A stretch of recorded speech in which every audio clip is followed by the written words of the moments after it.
What if everything you thought you knew about him was a lie? I'm talking about Starscream. Every Transformer fan knows this sneaky, cowardly, and to some, annoying Decepticon, always claiming he should be the rightful leader of the Decepticons, but too incompetent to ever truly lead. Pretty much a joke. But what if I told you Starscream wasn't like that at all? What if I told you he had been robbed and unfairly maligned in ways the man who created the character never intended? Now I have here the third issue of the Transformers Universe miniseries, a series that compiled the character bios of many of the characters in the Generation 1 line. And I'm looking at Starscream's character bio right now. But rather than read it to you myself, let's hear it from the man himself, Bob Budiansky. Starscream makes no secret of his ambition to overthrow Megatron as Decepticon leader. He is ruthless, cold-blooded, and cruel. In that sense, the two rivals are very much alike, but he has a vain side that clearly distinguishes him. He considers himself the most sophisticated and handsome of the Decepticons. He exudes a high-class urbane air that provides a certain irony to his murderous tendencies. He looks down at Megatron for being antiquated in his military strategies. Starscream believes the Decepticons should rely more on guile and speed rather than brute destructive force to defeat the Autobots. Megatron overlooks the potential personal threat Starscream represents for one very good reason. Starscream is very good at his job. Now, nowhere in that description was cowardice mentioned. Sure, he prefers guile and speed to brute force, but that's just tactics and has nothing to do with bravery. Sure, he's a bit vain, but so are Sunstreaker and Trax, but there's nothing to indicate he's a coward or stupid.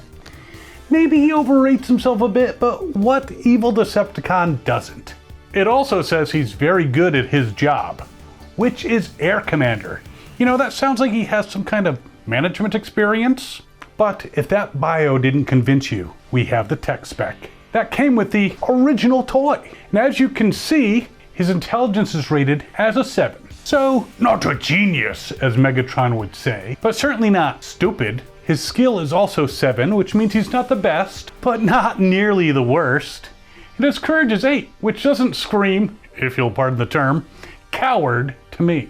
But here's where the plot thickens, because it is a popular belief and pretty much accepted as fact that the tech specs for all three Seekers, Skywarp, Thundercracker, and Starscream were mixed up somehow. I mean, look at his rank. It's a 5, but he's the Air Commander, second in command to only Megatron himself. That doesn't make sense. In fact, it would appear that the toy of Skywarp had Starscream's true numbers, because Skywarp's rank is listed as 9. And while Skywarp's tech spec says he's not that bright, his intelligence is also 9. Now, Thundercracker's rank is 5, which makes sense, but his intelligence is listed as 4, which makes me think they played a little bit of a circle game. Skywarp had Starscream's numbers, Starscream had Thundercracker's, and Thundercracker had Skywarp's. That appearing to be the case, let's look at Starscream's adjusted numbers. So now we can see Starscream's rank is 9, which is right. His intelligence is 9, pretty bright.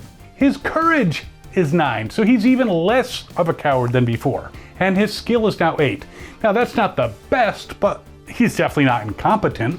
But wait, there's more. In the comic book, Starscream went on a few missions for Megatron and later Shockwave, who took over, but he ended up damaged, captured, and crated by the Autobots. After a run-in with, Omega Supreme, which pretty much says he didn't run. And you can't exactly blame him for being taken out by Omega, along with a whole bunch of other Decepticons. But eventually he was freed, and that's where the real fun begins. Starscream, being smart and stealthy, managed to maneuver both the Autobots and the Decepticons into conflict, and was able to use that conflict as a distraction, so he could seize the Underbase. Now, the Underbase was a source of incredible power that had been lost on Cybertron eons ago. So it came hurtling through space, and he absorbed some of it, not all of it, but with what he absorbed, he was more than a match for all the other Transformers combined, and even took out Omega Supreme. Now, as his tech spec stated, he does overextend himself, and Optimus Prime tricked him into absorbing the rest of the Underbase, which was,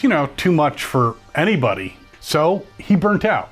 But no Transformer before or since has managed to defeat so many foes so quickly and come so close to ending both sides and putting the Cybertronian War in the history books forever. Gave Starscream this opportunity to finally have his moment where he can subvert Megatron, take over, and get this ultimate power, which eventually backfires on him. So why was Starscream robbed? Quite clearly, it's the cartoon.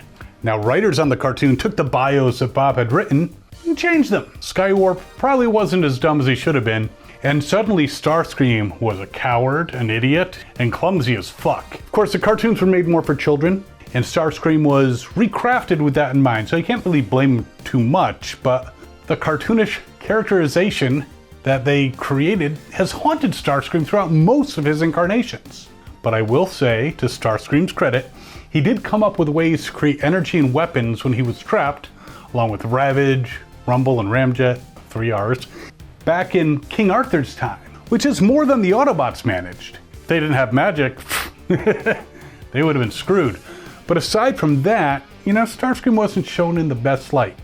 Even though he was a friggin' scientist, they still thought he was stupid?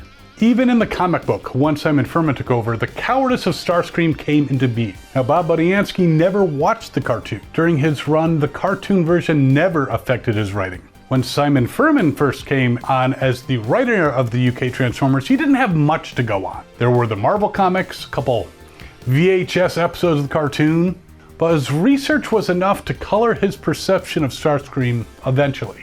Why else would Ratchet, when forced by Megatron to restore Starscream using a pretender shell, think that by having Starscream's original personality take charge, he would become a coward? I mean, there were no stories in the comics prior to that which showed Starscream as a coward.